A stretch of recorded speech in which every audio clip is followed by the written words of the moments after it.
Mind blown, again. The Good Place returned Wednesday night with a special one-hour Season 2 premiere, and it needed every minute of it to put its main characters through the ringer once again following Season 1's big reveal that The Good Place was actually the bad place. Only this time it was Michael, Ted Danson, who seemed to be tortured as he attempted to replicate his plan from the first season, but was met with terrible results. In the end, Michael opted to start over again by resetting things and erasing his subject's memories, leaving us to wonder where the show will go next, because at this juncture, anything is possible.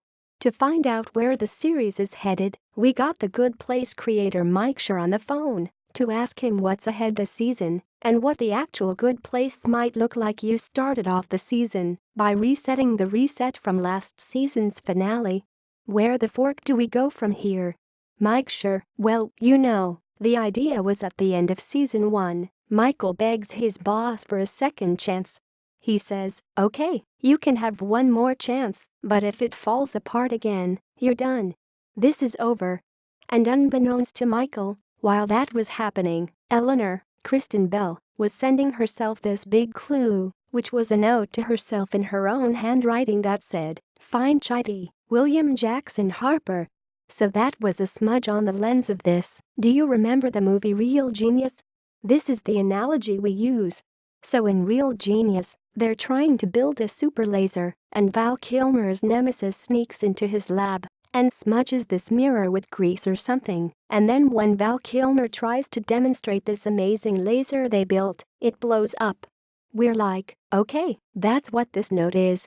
This note is a smudge on this sensitive piece of delicate equipment that Michael has built. And it's going to cause everything to go haywire, so it does.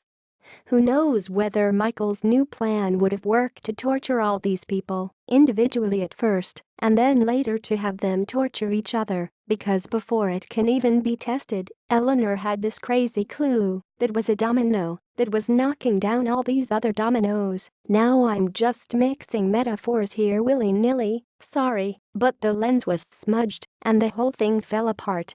But in Michael's mind the idea was, okay, I know my boss said I only had one chance, but come on, man. This isn't fair. He didn't get a real shot. This was an aborted launch of this rocket ship. That's 3 metaphors now.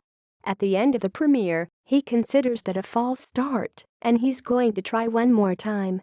So episode 3 is the next thing that happens now that he has decided to actually lie to his boss and try one more time. How many chances can he get? Sure, well, you'll have to watch episode 3 to find out. Episode 3 answers that question very specifically. The larger issue isn't how many chances can he get, but what happens to a guy who is lying to his boss. He digs himself a very deep hole at the end of the second episode by starting this lie. In the fine tradition of all of the great Ponzi schemers and liars and crooks in history, Michael tells a small lie that will snowball and become a larger one as time goes on.